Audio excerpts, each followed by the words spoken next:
Do you ever feel like no matter what you do, your body's wearing down, or your mind just can't stay focused? You're trying to keep it all together, work, family, and your health, but it feels like you're constantly falling short. What if there was a way to build real strength, both physically and mentally, without burning out?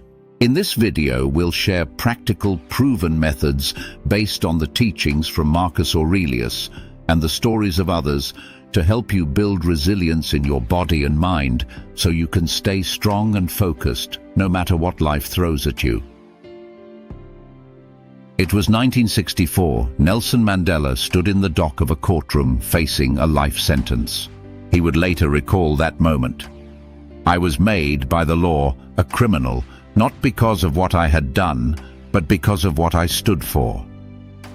Sentenced to life in prison, he was taken to Robben Island, where cold cement floors and the harsh labor of a limestone quarry awaited him. His cell was so small he could barely lie down straight. Day after day, Mandela chipped at stone under the relentless sun, while his lungs filled with dust and his body grew weaker. Yet this man found strength in his suffering. He believed that the only way to survive was to embrace the discomfort. Mandela said, "I learned that courage was not the absence of fear, but the triumph over it." He saw each hardship not as something to avoid, but as something to face head-on. In many ways, he mirrored Marcus Aurelius, who wrote, "The impediment to action advances action.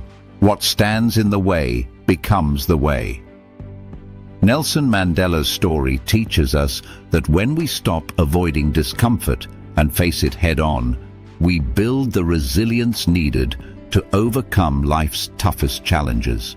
Just like Mandela and like Marcus Aurelius before him, we can train ourselves to embrace discomfort and grow stronger because of it. Discomfort is an inevitable part of life, but instead of running from it, you can learn to harness it to build both mental and physical strength. It doesn't mean throwing yourself into extreme situations, but rather incorporating small, controlled discomforts into your daily life to train yourself to endure challenges. Here's how you can start training yourself to embrace discomfort this week. 1. Choose one area of your life where you can add a controlled challenge. For example, add an extra set to your workout when you feel like stopping. Take cold showers for the next 7 days to train your mind to handle discomfort. Wake up 30 minutes earlier than usual to build discipline. 2. When you feel discomfort, instead of avoiding it, pause and take a deep breath. Tell yourself, "This is where I get stronger." 3. Journal at the end of each day. Reflect on the moments you embraced discomfort. What did you learn? How did you grow? Imagine a young girl just 7 years old living in the segregated South.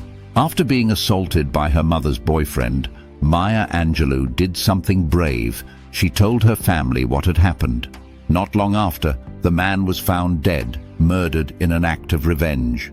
Maya, believing her words had caused his death, fell into silence. "I thought my voice killed him. I killed that man because I told his name. And then I thought I would never speak again," she later recalled. And so, for 5 long years, Maya Angelou did not speak. As she grew older, Maya Angelou not only found her voice again, but also faced significant health challenges, including heart complications and respiratory issues. Despite these struggles, she remained committed to caring for her body through balanced routines of moderate exercise, healthy eating, and proper rest. Angelou understood the importance of nurturing her physical health to support her creative work. "Nothing will work unless you do," she famously said, reflecting her belief that both the mind and body must be cared for to truly thrive. Much like Marcus Aurelius, who wrote, "It is not death that a man should fear, but he should fear never beginning to live." Angelou's care for her body wasn't about vanity. It was about nurturing herself so she could fulfill her purpose. Her body was a tool for her mission, not an object of obsession. Maya Angelou's life shows us that our bodies are important, but they are not who we are. We should care for them, but never let the pursuit of physical perfection consume our lives. Health is about supporting a greater mission, not perfecting every detail. In today's world, we're bombarded with messages about how our bodies should look. It's easy to fall into the trap of obsessing over appearance rather than focusing on overall health. Like Maya Angelou and Marcus Aurelius, we can learn to care for our bodies in a way that supports our energy, well-being, and purpose. Here's how to start caring for your body without obsession. 1. Reflect on your current health habits, whether it's your diet, exercise routine, or sleep patterns.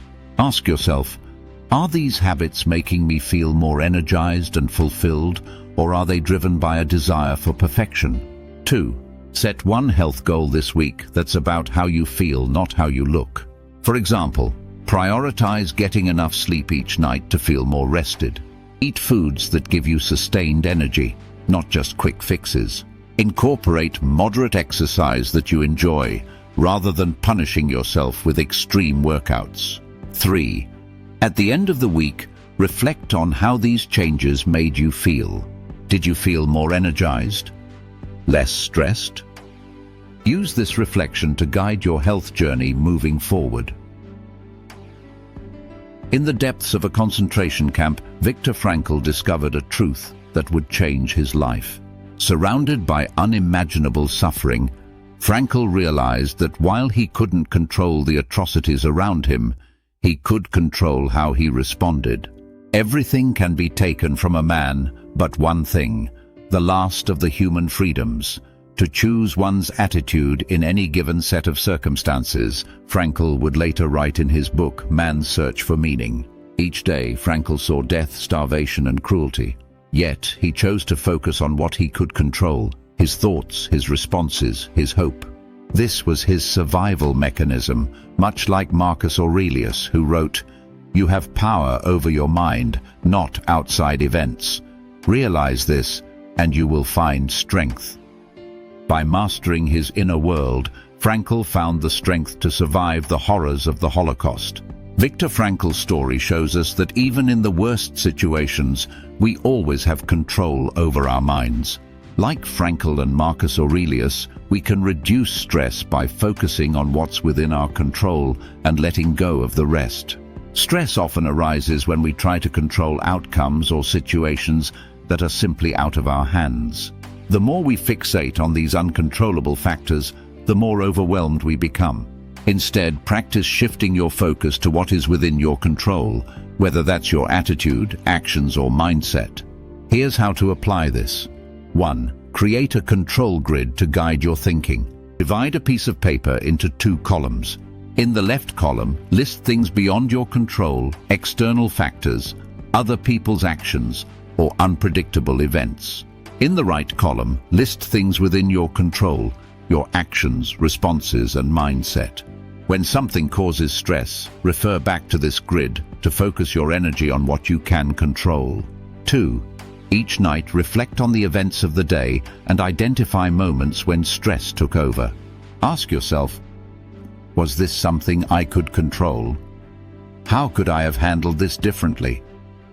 What action will I take tomorrow to improve? I have shared practical steps to help you build resilience in both mind and body. By embracing discomfort, caring for your health without obsession, and focusing on what you can control, you'll find the strength to handle whatever life throws at you. But there's another key to resilience: living without regret. Imagine Marcus Aurelius at the end of the day, reflecting on his choices, not weighed down by mistakes, but focused on the present. He knew that regret was wasted energy. If you want to learn how to apply this wisdom and live a life free of regret, click here to watch the next video. Let's explore how to let go of the past and live fully in the present.